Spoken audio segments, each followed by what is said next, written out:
Welcome, friends, to the Someone Gets Me podcast. I am your host, Dianne Allen, and I am so delighted that you're here. This podcast was created because I believe there is a visionary leader inside each one of us who is waiting to be seen. In each episode of Someone Gets Me, you will hear useful tips from successful visionaries who will share their stories about how being seen has allowed them to take their vision out into the world with action. Hi, everybody. Welcome to Someone Gets Me, where your visions become reality. Today, we're going to talk about how to deal with mental turmoil, among some other things. I have an amazing guest here with us today, P. Susan Jackson. She's in Vancouver, and she is highly sought after all over the world to help highly gifted people and all of the amazing struggles they have and amazing talents they have. So I'm so honored that she came here to speak with us today about turmoil and other topics. So you might want to get a pen and paper or be ready to pause and listen to some of her great content. A little bit about her is we met in Milwaukee at a singing conference many years ago. I was trying to remember how many, probably 9 or 10. I don't remember how many years ago. And I opened the conference and did this really cool thing on joy. And about 5 people came up to me and goes, "You have to meet Susan Jackson. You have to meet Susan Jackson. You have to meet Susan Jackson." I said, "Well, I already have that on my list. I hadn't met her yet, but I kind of knew I wanted to know her." So I went to her first talk that she did. And I'm like, oh my, we're like sisters in this cool way. And I'm in Florida and she's in Vancouver, but it's like we knew each other. It's like I should have known her all along. So I'm so delighted that she's here with us today to share her wisdom, because every time I listen to her, I benefit. She's just a very wise, compassionate person with a mission that is mighty. So welcome to the show, Sue. Thank you so much. I'm delighted to be here. It was really fun. So I'd like to start out a little bit about your own journey, a little bit about how you got where you are, where this passion started for working with the highly profoundly gifted, and how that vision comes about, because I work a lot with visionary leaders, and sometimes it's interesting for them to see how it all works together. Oh, it's so interesting. I'm in the middle of writing a book, and the title of the book is "Excuse Me, Where Do I Park My Whale?" The extraordinary journey of the exceptionally and profoundly gifted. And the title itself came to us in the middle of a session with this profoundly gifted young woman who had been valedictorian, and she's sort of a quadruple threat. She's beautiful, she's brilliant, she's compassionate, and she was at a prestigious university and having a really tough time. And so I was trying to get her to connect with the deepest part of her, and it's over Skype. And so I'm like, well, okay, so picture it. It's like you have this whale. The whale is you. You are the whale. It's part of you. And it's in the deepest part of the ocean. And I'm going on like this, and the tears just start streaming down her face. And I said, and so it's difficult for you sometimes because your sense of self and your sense of what you can be and do in the world is so large. And the world sometimes gives you the feeling you have to kind of park it in a certain way or do a certain thing. And the other thing is you don't want to park your damn whale. You want to let it like swim and be powerful and be amazing. And the more I looked into the whale metaphor, which you'll read about in the book, the more it's really, really apt for this population. So in writing this book, I was writing about how my story and how did I get there. And I talked about how as a little girl, I went to school and I was reading and writing and doing math, but I literally was the shyest human being on the planet. I was just the most introverted and also very, very shy. And so they picked me up with a bunch of other kids and they skipped us a grade. So there was about 3 or 4 of us at that point in time. Then they moved us up another grade. Well, this didn't help my shyness because now we were the little weird group. but the really fantastic benefit of that was we had each other, and it was like a little mini Noah's Ark. Like there was, the really outgoing crazy guy that got kicked out of class every day, and I was the shy poet, and there was one of everything. And so life goes on. And so now I enter high school as an 11-year-old, and they kind of drop all of the programming and all the support, and I'm still scoring in the, in the high 90s and doing exceptionally well until grade 11. And then I just kind of like fell off. I'm 15 as a junior, and I just fall off the map. I'm just kind of done. And I go through university, and there's kind of a long story with that. But eventually I get a degree, and I'm out teaching psychology in the high schools. And I meet this young man, and he comes into the center, and he's quite striking. He's got dark eyes and dark hair. And I sit down to talk with him. I'm usually pretty good at engaging people. And I'm like, so, hey, be like, hey, Dianne, how's it going? And he's just like, uh-huh. Mm-hmm. And I'm like, oh, dear heavens, this kid is so obviously brilliant and so obviously morbidly depressed, like just so shut down. So I come home and I tell my husband, I just blew it. I absolutely blew it with this kid today. And he goes, what happened? And I explained. He goes, my husband's very wise, and he said he'll be back. And I go, I don't think so. So the next morning I go to work early to do more investigation on him. And I turn the lights on, and he's sitting in the counseling center. He had bribed the janitor, like brilliant dude. And he got in there. He's actually from Austria, and he was 15 as a junior, so very similar to my story. And all of a sudden, and this happened really quickly. It wasn't like I zoned out talking to the young man, but all of a sudden my whole life came into sharp relief, because I realized that even though on paper I looked pretty good, I did all the great marks and accelerated and did all this stuff, I still had not really tapped into who I was. And at the same point in time, I had this young man in front of me that if I didn't figure this out pretty quickly, I knew he didn't have much left in the tank. Like, he was really depressed. And so it was like, literally, when you talk about the whole visionary experience, it was like I got hit by lightning and my whole life made sense. I should backtrack and say that I'm from a family where we had 2 Rhodes Scholars in one generation. Like in our family, high expectations and achievement was just a given. And I was kind of marching along in that regard, but I hadn't tapped into who I was. And so I decided in that moment, I will figure this out. I will figure out the story of the exceptionally profoundly gifted. I might not have had those terms, because I realized that I had been completely tamping myself down my whole life, despite looking on the outside as if I was really switched on. So. Oh, yes. And that disparity of looking one way on the outside, but having a completely different inner Yeah. reality is so very common. And I think a lot of the people I work with, I'm working with a teenager right now who's almost in that same kind of position. He looks great on the outside, but he's Mhm. so depressed and sad on the inside. And when I just started mentioning gifted, he goes to a school where everybody's gifted, so they don't really understand how it's not a gifted school, it's a private school, but they just don't address it. And he has so much to learn still about who he is, so he can finally drop in and be his authentic self. Mhm. Mhm. And so there's a lot of turmoil that happens with that in our thinking, in our mind, in our identity and things. And so what are some of the things that you did or that people taught you that helped you through all of those situations so that you came out on the other side empowered and aware and awake and things? Because you know how it is. So many people, they don't come out the other side No, so easily. no. Yeah, it's kind of interesting because I grew up with a lot of very strong women, and I just over the vacation saw no, not my aunt, who's like early 90s, and she was one of the first school administrators in the whole of Western Canada, female administrators. And so when we would get our first degree, she would look at us and say, well, that's an interesting beginning. What do you want to do next? Like, so when I say high expectations, it's a little nutty. So I grew up with strong women and role models for women. My mother was a complete trailblazer. She was a Jungian psychotherapist and artist and a real trailblazer.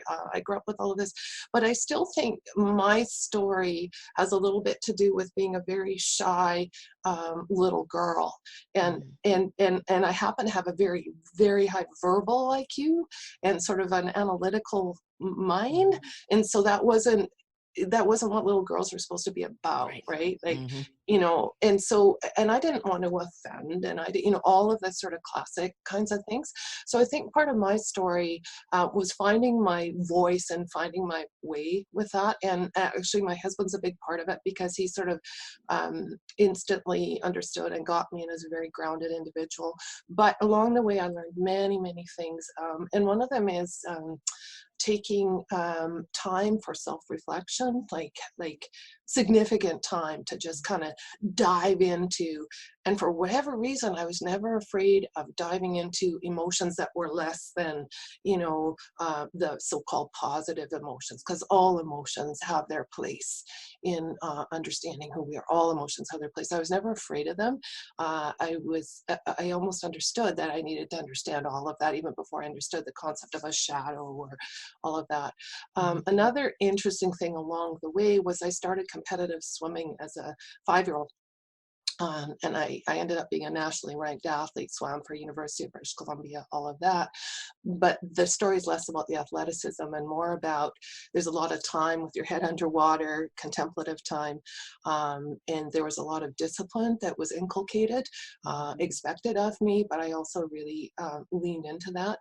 One of the things I teach my patients that I work with is you have to have both that self-reflection time and acceptance of all of who you are, but there also has to be pieces of sort of regulation and boundary making and discipline in your life that is absolutely essential. It's like creating your own beautiful framework for the extraordinary vine that is the exceptionally gifted person to grow within. So whether that's daily practices, I also think that physical activity and bodily awareness is essential for all human beings, and especially in our populace. And as a lady who gets up every morning at 4:30 to work out and exercise, it's not that I'm so athletically inclined, it's more that I understand that embodied cognition, that the body feeds back to the mind, and there's this participatory co-participation between the two. And in our populace, it's very easy to become cognicentric. I was very reinforced for being brilliant and, thinking and all of that. I was less reinforced for having a body and being aware of that. So. Yes, I think that going within, and sometimes I talk to people, it's like they live from the neck up. They have Right. very little awareness of any of the rest of them. And when I say, okay, let's exercise or move, it almost feels rigid to them. It's really, Yes. it's trained in, disconnected. Do you notice that it is more common to be that disconnected in men than women, or do you think it's all across the board? Do you see any gender difference? Um, I think there's differences in how it presents. I think that um, a positive relationship between the body and the mind is tough for both genders, but it presents differently. Like little boys might be more inclined to act out, like as a child when their needs aren't being met. So as a little girl, when my needs weren't being met in elementary school, I just went within myself and I was very quiet. Whereas this one guy in our acceleration group was like kinetic. He was constantly getting thrown out of the class, and very sadly, he passed away in a drug-related incident, and he's from a really wonderful, supportive family. So his is that sort of tragic story of, even with wonderful parents and wonderful people in his life, nobody understood the profoundly gifted part. And my aunt, I was just talking about, was actually our grade 4 or 5 teacher. She had all of us in class, and she apologized to me last year at the Christmas event. She said, we didn't know what we were doing with you guys. And I said, no, you did 2 things really well. They kept us together, and they used to put us in a room, this is years ago, of course, and we would work on these workbooks. I mean, it's a terrible gifted program, but we had each other, and we talked, and they acknowledged that we were really, really bright. There wasn't that negative stigma. Like, we weren't put in a mildly gifted program and then disparaged because we were so far ahead of everybody. Like, they were just like, no, this is a very unique group of kids. So they kept us together. And but sort of circling back to your question, I think little girls present a little differently. Like, they can present, their disconnect with their body will present in psychosomatic presentation. Like, so there might anxiety with stomach ache, anxiety with hyperventilation, that kind of thing, where little boys are going to act it out differently. So I see both genders. Yeah, very, very much so. It's just what gets reinforced and what gets seen and accepted. Right. Yes. I was that shy little girl too. Like, when you're Yeah. talking, I'm like, oh, every time something would happen, I would go within. And when I Yeah. finally started putting it all together and integrating many years later, it was like, wow, okay, this is how it is, because Right. this is how it was. So you deal with people that have a lot of turmoil, and especially in their lives and in their thinking and in how they're doing things. And what is a tip you might say if somebody's listening to you right now and they're kind of curious about this conversation and they're saying, wow, I have all these kinds of things going on in my head. Where could somebody start? What are a couple actions somebody could take who's having trouble with their thinking, or they're just got a lot of turmoil, a lot of junk in their head, to help them kind of start seeing their way out of that fog, to know what to do? Like, obviously you have a 4-year waiting list, and there's not too many people with the kind of skill sets that we Yeah. possess. Yeah. I have a waiting list too. It's not quite 4 years, but it's the same thing. So what is something that, some wisdom you might share with that person listening to us somewhere? Well, I think I would start with, like a good researcher, I would start by reading as much as you can about what this exceptionally profoundly gifted journey is all about. And, 2 clicks on Google and you can be into any of the websites, be it our own website is Damon Institute, and I'm sure you'll have the contact information up for Yes. folks, to saying to, I'm sure you have your work out there. The group Grow Gifted Research Outreach, it's doing some more interesting genetic work out of Florida, actually, looking at genetic predisposition for the kind of experiences we have, both in terms of bodily somatic expression of giftedness and high giftedness. So I would start with like doing all the research, but mostly while you're doing that, follow your nose. Like what makes the most sense to you? What really speaks to you? My own model is called Integral Practice for the Gifted, and it springs from integral psychology, which is championed by a man named Ken Wilber.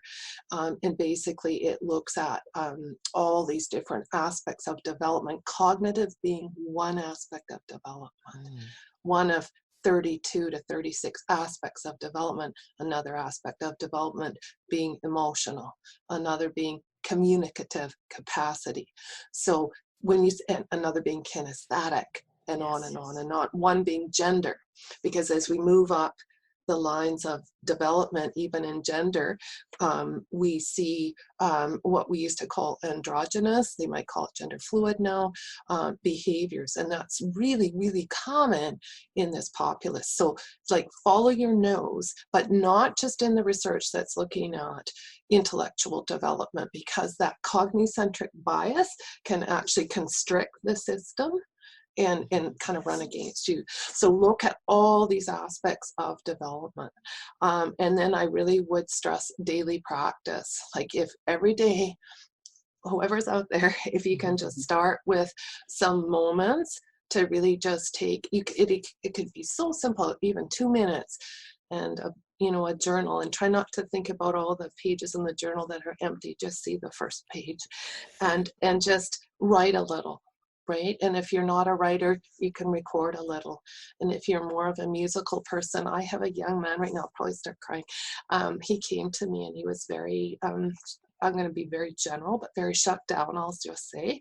The last time he was here, he was in the waiting room playing the accordion. Oh no, I love For it. whoever else was in the waiting room, Christmas carols, because in the treatment process, I found out he's this profoundly gifted musically, and he taught himself piano. And I thought the choice of the accordion was really lovely because it's very fun and it kind of has interesting cultural connections. And so that was his way of expressing. So he might not be journaling every day, but he's practicing every day. Actually, our own son, who's now living in Toronto, decided to take up guitar at, how old? He'll be 29 on Sunday. So he was 27, taught himself music theory and played for us this Christmas. And it was just truly extraordinary. But he practices as much as 4 hours a day. Now that's a real commitment.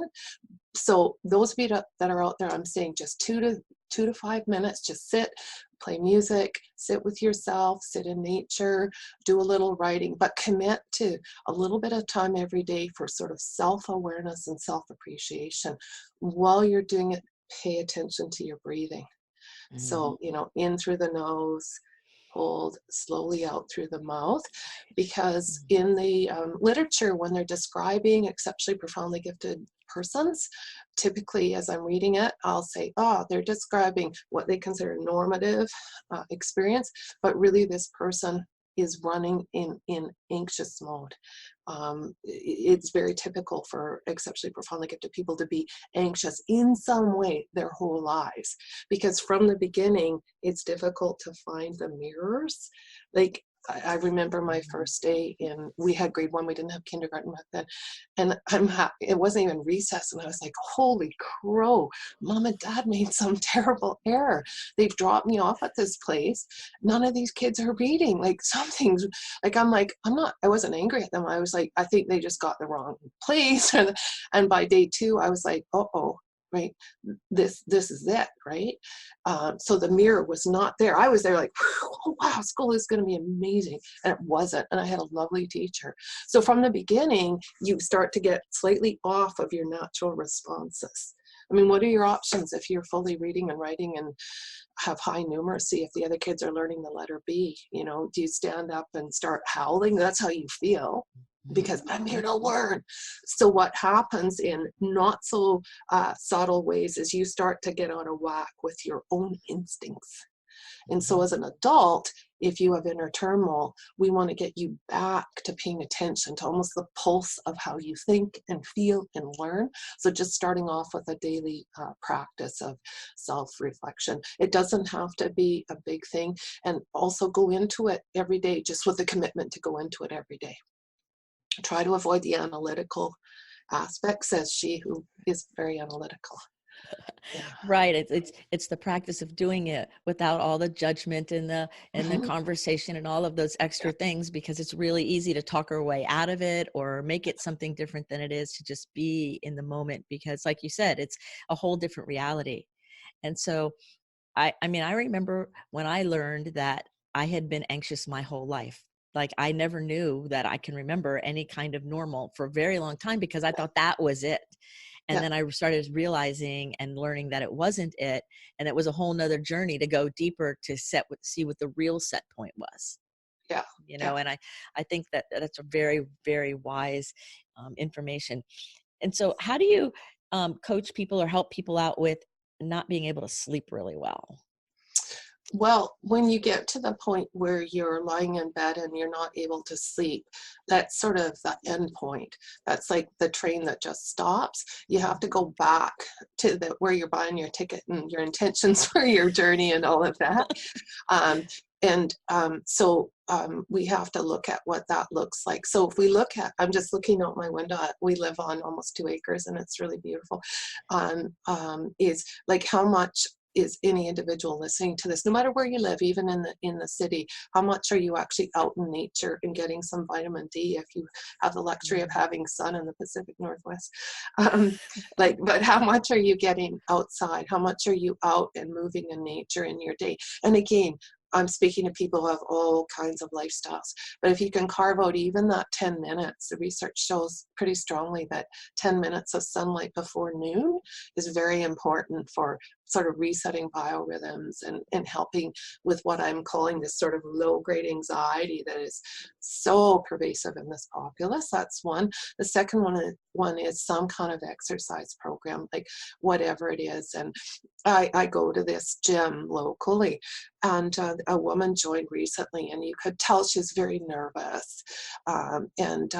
So I try to make a point every day to say something encouraging without looking like some manic exercising crazy person, and just compliment her on her participation or complain about my own lagging spirits or whatever it would take to make her feel good.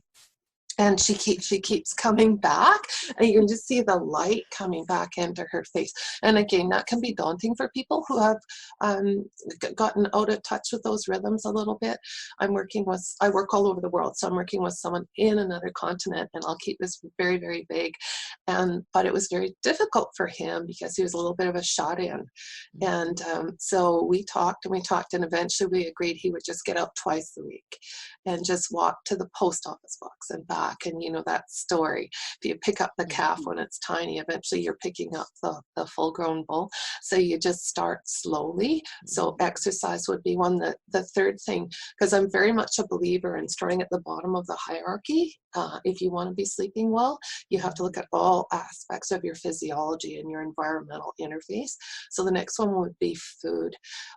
What kind of foods are you eating? Are you eating, and each person, their biochemistry is so different, but we do know that avoiding simple sugars and really increasing your vegetable load and watching the kind of proteins you eat, that kind of a protocol is really important to sleep. The fourth thing would be screen time. Ample research, and it's not just the blue screens, it's just time on screens can really interrupt the body's ability to decompress and unwind and move into sleep. So if you can avoid screens close to bedtime and really have a hard look at how many hours you're spending on screens, and some of us have jobs where we're very screen heavy, and the world is beautiful because we can connect with people. That's a wonderful thing. But are you also balancing that out with time in the world away from screens? And then I guess moving to the closer to what do you actually do for sleep. The room that you sleep in is very important. My son will probably kill me, but anyway, when he was little, we had the luxury of the kids had their own rooms, not everyone does, and we just stripped his room. Like we didn't have very much in there at all, because all it would take it would be one book or one stuffed animal or whatever, and his imagination would just take off. So we kept it pretty clean and pretty muted colors, so it signaled to all the sensorium, it's time to rest. I talk to kids and to adults about the importance of sleep. The research is so strong that quality of sleep and getting the right amount for what your body needs. I happen to be someone who doesn't need a lot, but some highly gifted people need a lot. There's a real variance. So paying attention to the room you're in, like sort of decluttering and making sure it has the right aesthetic for you, but minimal stimulus, so that the body knows it can let go. And then finally, developing a relaxation practice when you're lying in bed, and you can, there's all kinds of apps for that, whether it's soothing music or relaxing from the head to the toe, or and just really paying attention to the inner kind of messages you're giving yourself, like just the whole idea of letting go of the day. And the thing I love about being profoundly gifted is I can always say to myself, when I wake up in the morning, there'll be so much that will have been figured out. Yes. like the brain loves working, and so I'm at it while I'm sleeping. yeah. So it's just like outsourcing, That's right? so true, right? Outsource to the unconscious and just like let it roll. Exactly. And then if you are struggling with sleep, my favorite one for this, with all apologies to the organic chemists in the world, one of whom is my patient, is get up and read the most boring thing you can think of, because the brain will, like, if you can't sleep, legitimately get up, go find something that you don't find at all interesting, and the body will just sort of kind of react, and, it'll want to shut down and not take in that stimulus, making it easier to sleep. Yes, that's what I do. I have a book on my phone that I have no interest in, and it's the most boring thing that I can't even get through a few sentences before the phone's back down and I'm sleeping again. Like, Yeah. Oh, it's quite a powerful. I went Actually, from waking up to staying awake for a couple hours, thinking, to now it's like 3 or 4 minutes. Like it's yes. almost nothing now. And I just thought, well, what could bore me? And I'm like, something, and that's what I'll do. I'll do something boring. So it Yeah. works. What you said Yeah. works perfectly. And I think the messages in your brain are really important, like your inner voice. Like I'm always like, oh, it's time for sleep now. I need to put the day to rest, and I'm excited for tomorrow, and I need to let my whole kind of engine, body and mind relax now. Because I don't know what you're like, but I hear this from kids and adults all the time. Like, wouldn't it be cool, Sue, if you never had to eat and you didn't have to sleep? And I'm kind of like that. Like I'll forget to eat because Right. I'm so I'm writing a book, I'm doing this, I'm doing that. But that's like terrible, terrible role modeling for the kids I'm with, because whatever pattern of eating you need that sustenance for all parts of you. So sleep is the same way. Like I would love to stay up all night. That would give me twice the amount of time to do everything. But Right. it's degenerative over time. Right. Right. And the idea is not to degenerate and age much faster than we're meant to by No, pushing and pushing. It's about learning how to be in the flow and making friends with ourselves, and having some compassion and love along the way here. right, absolutely. Especially like when you mentioned earlier about having the mirror. So I run into so many people who they don't have too many profoundly gifted people or other visionary types or even any gifted people of any part of it around them really. And that can get very tiring and feel pretty lonely. And sometimes I work with some people who've got into that thread of beating themselves up because they were different and there wasn't any kind of explanation or understanding Yeah, about the difference. And so yeah, they internalized it as something's wrong with them. right, absolutely. And so I'll say, no, something's right with you. And they look at me with this shock and relief and all the emotions coming through at once when I start describing what their life has been like. Yeah. And so do you have any neat ideas about what somebody could do to have a little bit more self-love and self-compassion? Yeah, it's funny. When I was purchasing Christmas presents for our kids, we have our daughter is 32 and our son will be 29. They're like, oh, I wonder which of the 15 books Mom will give us this year. So for myself, while I was on that journey, I picked up the biography of Robin Williams, just entitled Robin. It came out 2 years ago. And then I picked up another one, Dancing on the River of Life or something like that. And the subtitle of the second book was The Life of Expression. And I'm really, really, really big on that, like finding ways to just express yourself. I'm a real student of the Persian mystic poet Rumi. Oh, I've been yes. studying him since I started doing very strange things as an 11-year-old. One was studying mysticism because I was trying to make sense of a lot of my experiences with different levels of consciousness. And um, so this book, the subtitle of this book was, expressing yourself. And Rumi says, let the beauty you love be what you do.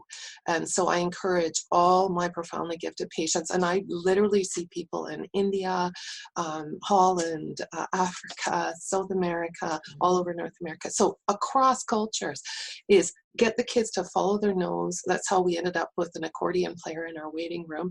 And one kid came in and he was really drawn to the whole study of mycology. He's not the kid in my documentary, it's a different kid. And so I said, let's follow that up. And he ends up being the president of the mycology club. And most of the other people in the club are in their 80s. And here's this 14-year-old in there. So really following like what you're interested in what draws you, and they're often very unusual kinds of things. And what you'll find is you'll find other people. I mean, it's that age-old thing that, what you're interested in, you're going to find other people that you can connect with. Because that loneliness of being in the world. And I always equate it to sort of a linear analogy, but nonetheless, like a high rise, and profoundly gifted people are sort of penthouse dwellers. Mhm. You see the whole picture and you see from high up. And I can zip down to the 22nd floor and cope quite well. You'd never guess at a cocktail party or whatever. I can do very well, but it's exhausting. It's really exhausting. Whereas if I get to be with people who are on sort of similar wavelengths, it's just unbelievable, because communication, back to my theory, communicative capacity, communication between two exceptionally bright people, very different cadence, very different nuances, very different Yes. subtle energies. There's a subtle energy that is expressed. So again, just finding all the means of expression, and also if there's a way you can contribute in whatever way in your community. So it's sort of the opposite. Instead of expressing yourself and going contemplatively into yourself, just go out and do. Actually, my older sister, she was at the same Christmas party. She'd come over, and she's running some soup kitchen on Vancouver Island, which isn't too far from where we are. And her stories are unbelievable. Like, she just started it on her own. It's not with any group. And she's got this whole community involved in it. She's meeting the most fascinating characters. And so for her, finding her way as an exceptional person was that contribution right on the ground. But I really want to reinforce, I have tremendous compassion for people who are feeling unseen and unheard and lacking that sort of reflective That's a tough Yes. place. That's a super tough place. Yes. I have so many people that when they come to see me, they leave the first time and go, wow, somebody finally gets me, which is how I named the podcast, Someone Gets Me, because, Yeah, I thought that was brilliant. I'm like, wow, that's just how it is. Yeah. So what about adults? I have always been wanting to ask you this for a couple of years now. Adults who are just now figuring out they're gifted, like even it's saying in different conferences where everybody's focusing on the kid and then the adult wakes up and says, oh, that's why I've been struggling my whole life, or why I'm dysregulated, and how come these Yeah. things have going on. And they have that epiphany and awareness that they too are gifted, and sometimes can feel like they're late to the party or something, like, nobody Absolutely. helped me grow. And especially if they're a little older and they're nobody even used the word gifted back then. Right. And so what are some things that you might want to say to the older people who maybe are just now figuring out, like they're listening to us and going, oh my, Hmm. that's what's dragging, I might be a visionary, or I might see things a certain way, but now you're putting language to my experience that I never really got in that same way. And what would you say to that person who's maybe a little older, like waking up to it all? I mean, it's exciting, but it's also probably terrifying. Well, it's terrifying, and there's often this sort of subsidiary grief process too. Hmm. Like, Yes. had I but known, like, um, um, the range of patients and age is my youngest is 3, and my eldest like would be in his 80s, right? And he met his now wife in the waiting room. It's the coolest story. I They're living, love it. yeah, they're living in Mexico, and usually once a year he'll say, I just had to write to you and thank you for all that you did for me. He was a retired university professor in mycology, again, as it happens. But my youngest kiddo is 3. And so when she came to me, she had had a lot of difficulty. And after 2 sessions, she came out of it because she's 3. And I know what I'm doing with a profoundly gifted little kiddo. And she was just so open and so willing to do the work. But anyway, so now she's out in the waiting room and she's high-fiving people. And she's just this amazing little person. And she leaves notes. They're all over the clinic. I beat Sue Jackson by X points in Monopoly, and she does percentages, whatever. As a 3-year-old, she's crazy smart. But I'll see the people in the waiting room, the adult or the young PhD student or whomever is out there, and I'll see the pain. And then sometimes they'll say to me, but not often, I'll just know, if only I'd had help when I was 3, right? Or if only I had known what this is all about, Right. um, I would have a very different pathway. So I think number one is there's a bit of a grief process, and whatever that is, like if you need to go for a long walk in the woods and stand before an old tree and talk to it about, golly gee, I'm just finding out something about myself, old tree, and my roots were there, but I didn't understand, and I didn't know how things went. So that's one thing, is really paying attention to that. In it, you might have some anger.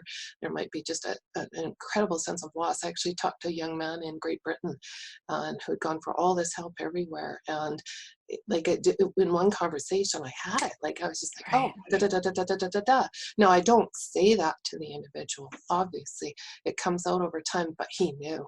Like he was like, whoa, you caught every nuance, all the subtleties, all the connecting pieces, the pivots, the junctures, the lost time. So obviously, informed and excellent therapy is a wonderful thing if you can get hold of it.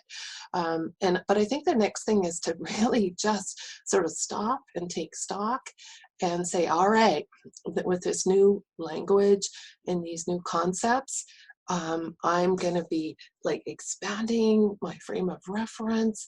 I'm going to find ways to joyfully express who I am.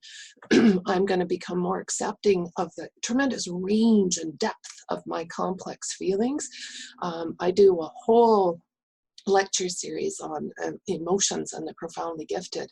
I articulate very clearly that the messages we're given as little children about emotions, like the little group that I grew up with that we accelerated together, our teacher in grade 3, Mrs. Wilson, died of cancer in the year that she this is our first acceleration. We all thought we'd caused it. Like, we all thought that because we were different kinds of learners, that that put pressure on her. Like, you know how, Right. you Oh, know, yes. we were trying to make sense of it, and we thought, oh, maybe if we're better kids and this. So Sure. there'll be so even to understand that kind of emotionality now as an adult, coming back to the question and discovering myself, is normal. That transpersonal awareness, that feeling connected to not just all people but all things, and to nature, and to the nature of the world, which right now is a very daunting thing, is normal. But to bite off what you can chew, just to take it one step at a time. If there's a way I can attach one of my talks to this podcast, it's called 27 Strategies. And I go through each of these strategies to talk about how to live fully. And I mean, live fully. I am completely against the sort of apologist approach to being profoundly gifted, where I'm just a talking head or a production person, an extraordinary performer. Right. I'm actually reading, as I said, Robin Williams' biography, and I'm weeping as I'm reading it. And several of my kids had been connected to him because he used to fly up to Vancouver to play Warhammer, which is like a strategy game with little figurines. He'd work with my kids, and I kept wishing there was some way I could meet him or help him, because you can see throughout his whole story that, well, he's out there and he's being, obviously brilliantly funny and expansive in the world, he was also looking for a mirror back. And it was he was extraordinarily gifted. It was very difficult for him to find, as much as anything, due to the speed of his processing, which, again, I really get that. When you process faster than most people around you, whether you express it or not, you can feel like you're in some really warped echo chamber that's not working properly. You It's just like a hear time yourself. warp. Yeah, you hear Yeah. yourself coming back, right? Right. Well, if you'll send me the link to your talk, I will put it in the show notes, and Okay. then everybody can enjoy that and Yeah. really learn from it, because it is so deep and there's so much to it that there's no way we could cover it here. And so that was a very generous offer. So thank you so much Mhm. for offering that. So I have a couple questions that are a little bit random, but one of them is, what's your most memorable food that you've ever eaten?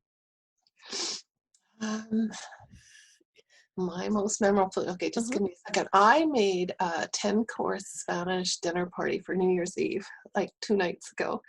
And my daughter is an artist and a humanitarian, and she was in Spain doing an art residency. So this was about 8 weeks ago, and she flew home, and she had recorded the village paella master teaching her how to make paella.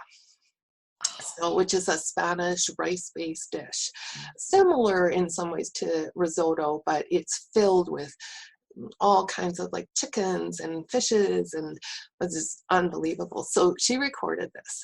My daughter is not a domestic, but I was a food consultant at one point.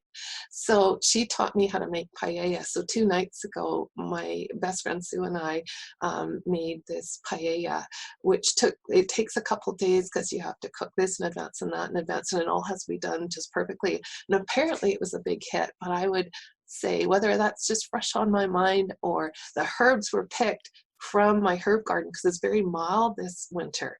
So I would say that's my most recent best dish. Wow, that's amazing. And it's a great memory with it too. And you use the herbs out of your own herb garden. That kind of like it brings all the little memory things together, and makes Right. it so exciting. Like, I'm listening to you going, oh, that's wonderful. Oh, yeah. I love that. I love that.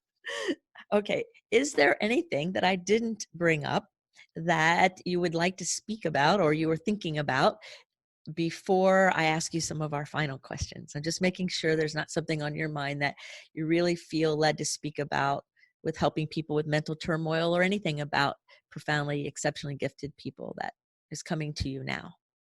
I think it's, I alluded to it several times. It's the message that we can live full-blown lives in Yes. every aspect of who we are, intellectually, creatively, aesthetically, somatically, um, gender, sexuality, all of these aspects of being profoundly gifted. It doesn't, that cognitive capacity, that higher level consciousness affects all of who we are.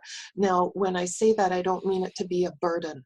I am not saying that in a North American, reach some goal and win an award, that sort of idea that we have to achieve. It's not Yes. about that. It's very much, if we are, I guess, blessed enough and also work towards finding community in whatever way. And some of the online communities are terrific. Having said, to watch your screen time, it doesn't negate at all the importance of finding our tribes, however way we can, but that we can live full-blown lives and sort of unapologetically. And I want to thank you for having this podcast, where I'm sure you're bringing people who are aware of this notion of giftedness and people who aren't aware of the notion but are leading full-blown lives, or people who would like to. So just, I guess, being celebratory with yourself and sharing that with Yes. other people is super, super important. And I guess I guess I was just born with the optimistic gene, but when you think of the overexcitabilities from the work of Casimir Dombrowski, which is this heightened awareness of all things. I was thinking of my herb garden. So this is an example of my life. So I'm making this paella, and my husband is very grounded and very, just one of those sensing, grounded, on the ground kind of people, but brilliant. And so I go to the herb garden and I'm cutting all these herbs, and I come in, I'm like, Bruce, you gotta smell this basil. He's like, oh my goodness. So he smells the basil, and I go, how amazing is that? What is that making you think of?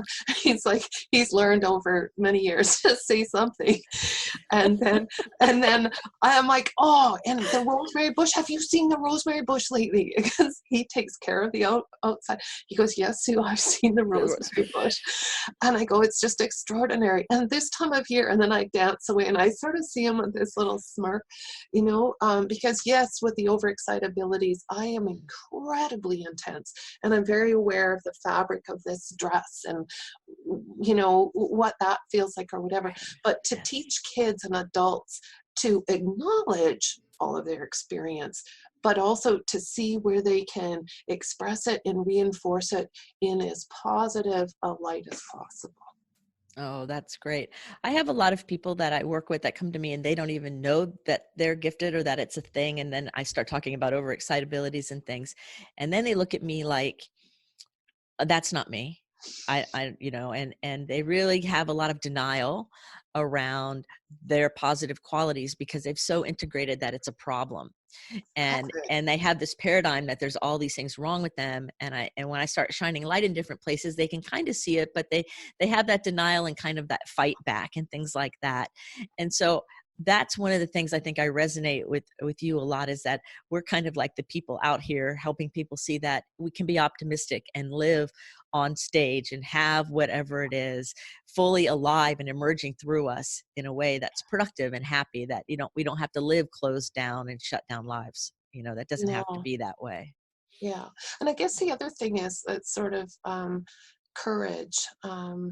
Courage to make, I guess, tough decisions, or courage to make a change, or to take a risk, or Right. I think that's really important. And courage is definitely not the absence of fear. It's sort of leaning into it, holding hands with fear, to make changes and to do things, and maybe take a risk to express yourself in different ways. And oh gosh, sense of humor, so important. Like my new assistant, when she'd been here for a week, she said, this is such an interesting place. She said, all I hear is laughter from one of the treatment rooms, the room I'm in. And it's, I have to be extremely careful, because people, when they first come, may be in a deep depressive state, or their anxiety may be so heightened and so entrenched that it's a rigidity and it's a pain, right? So it's not the humor has to kind of come gently, and it kind of has to sneak in. But once I can help reignite that in people, and I really encourage people to do that. Like somebody asked me how I cope sometimes running around in the world. Well, I design cartoons in my head in lots of social situations. So I'm talking and having a grand time, but really I'm designing a whole cartoon series in my head to cope. And I'm not belittling anyone, because people are absolutely doing the best they can, and intelligence doesn't mean better than, it just means different. Right, And exactly. yeah, so, but I design all kinds of crazy cartoons, so maybe that's what my sort of a sarcastic, ironic self stays alive in there. Well, it's funny. We should get together because I change everybody's voices. So it's Donald Duck and Mickey Mouse, and everybody has a different Oh my goodness. voice when I'm in those situations. It comes out of their mouth regular, and then by the time it gets to me, it's some really cool, happy cartoon voice. That's hilarious. We could make a cartoon. You can do Yeah, the visual. I'll do the audio. It'll be hilarious. yeah, that'd be awesome. Watch the two of them. It would be lighthearted, but also I think people could relate.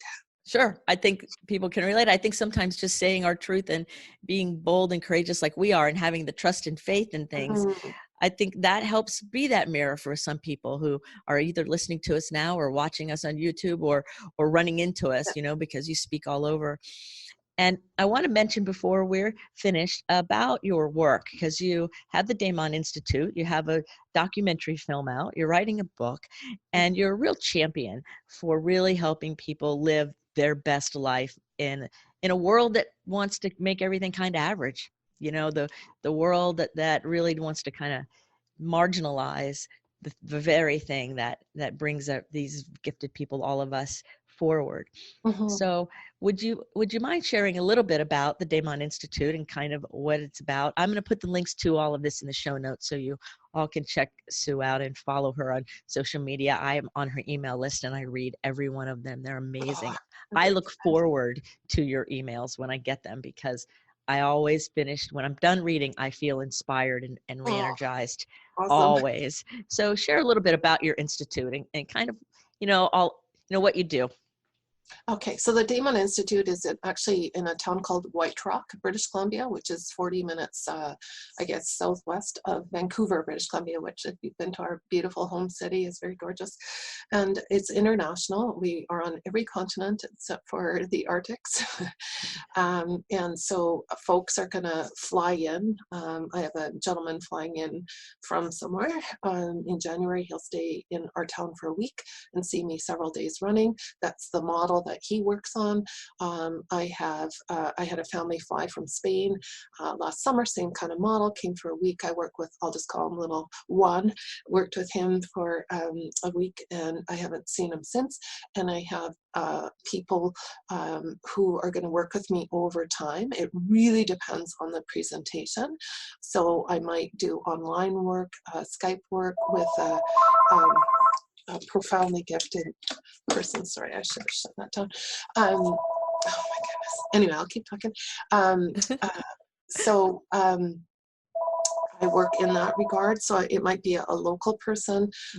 So what I'm doing is I'm a psychotherapist by training, and I'm doing psychotherapy that would involve talk therapy, play therapy, narrative work. Basically, my integrated model, literally in my head, when I'm working with someone, I have a model that spins and rotates and presents like a 3D interactive PowerPoint slide on what's happening with the individual.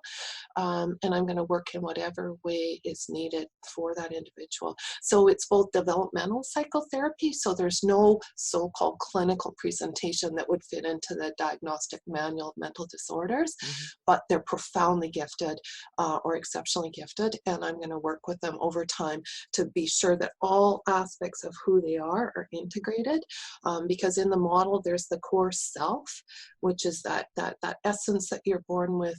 People call it different things in the Christian faith. It might be soul, psyche, and in psychology, and all the different faiths have a different word for it. That thing that we haven't quite found in neuroscience. That's what I'm going to work with. That's what directs the work. So the little 3-year-old that came to me was in serious trouble as a 3-year-old, and I connected deeply with her, and now she leads the little show. She comes running up the stairs and, hey Susu, I've got things to share and things to do. And so now I'll be working with her developmentally. I might see her once a month over several years, because she's going to change like crazy in all of these areas of development.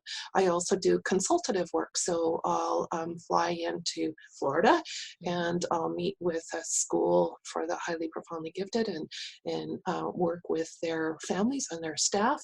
Actually, I'm going to Grayson School in Philadelphia in 3 weeks, and I do sessions for parents and I do sessions for the staff, and I work one-on-one with the profoundly gifted kids, because when you get into that developmental work with profoundly gifted kids, there's no sort of concrete linear formula.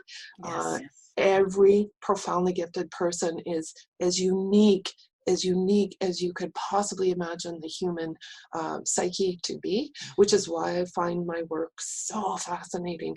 It requires me to be incredibly, I guess, as aware as I can be, and very humble, because they're gonna like kind of wipe me out in a session. They're gonna be, oh well, now I'm here, and so I have to kind of regroup. And the ideas that I kind of had in mind about that individual need to be flexible and organic, and I need to deeply listen. And at times I need to be very almost demanding and strict. If I see some profoundly gifted people, and I can do this myself, I can go too deep into something without popping out to get grounded in the world again. And so there has to be time for those deep dives and that investigation where you're literally lost. I lost 24 hours once when I was writing previously, and I had no idea. I hadn't used bathroom facilities, nothing. I was just so deep into my process. But too much of that is not healthy. So it's helping people protect that creative aspect of who they are, and finding out where their unique rhythm needs to be, because we're all so different, but also asking them to come into the world, trusting the world. Yes, the trust in the world. That trust is so vital and so important. That is amazing. So if there was a billboard that we were going to put up that had the message from Sue Jackson on it that everyone was going to see, what would you put on your billboard? Okay, so this is going to everyone, not just this populace? To everybody. Oh, the golly. whole world is going to see this billboard. What would it say? I guess it would be, let's kind of all, it'll be a long sentence because I'm verbose, but help us work together. And I have the spirit of Robin Williams, because I was reading his biography early this morning. Help us understand the great diversity in this populace and be open to them and support them. And we need to support each other within this populace. We need to really support each other too, because people present in very different ways. Right. I think the Big Bang Theory sitcom sort of presents your physics, math, sort of nerd, and I don't use that pejoratively, that's how it is. And that's what giftedness is all about. And I think for a moment about our own daughter, who's this artist who expresses just profound expression in a visual way. Like, let's accept all of these ways profoundly gifted express, not wait till they're buried in the ground before we talk about how awesome they were. So when you meet an eccentric person, just be a little patient, give them a little space, be open to the possibility, take a risk with someone who seems a little different. And I guess, and as profoundly gifted people, we have to take risks and try to lean into our experiences as well, hopefully together, hopefully feeling linked, so you don't feel alone. Right. That wouldn't fit on a billboard. I'm very sorry. Well, we could take it and we could wordsmith it down and then put a little asterisk with the website that would have the rest of the story on it. Now that would be perfect. I think it would work perfectly. Mhm. And so if you are really resonating with what Sue is talking about, I'm sure you will check out the show notes and follow her and learn the different things that she's out there doing and other people that are doing these kinds of things. But I want you to just realize that if you're hearing our voice, there's no accident in it. There's a reason why you're listening to us, especially if you've been listening all of this time and you're still wanting to hear what Sue has to say or what I have to say. And it's because there's something about you that's amazing and wonderful that's trying to emerge. So let it come out in its full expression. And we will support you in any way we can. And I'm certain there's other people too, if you just start letting it come out a little bit. So is there any final message that you have that you'd like to say before we end this show? I'd like to thank you very much, Dianne, for your work.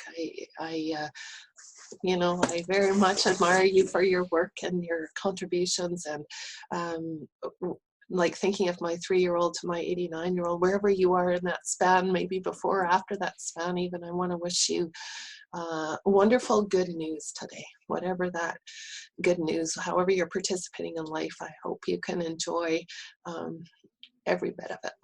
Oh, wonderful. Well, thank you for being on the show. And you got to hear a lot about how to deal with mental turmoil and all kinds of other things here on Someone Gets Me.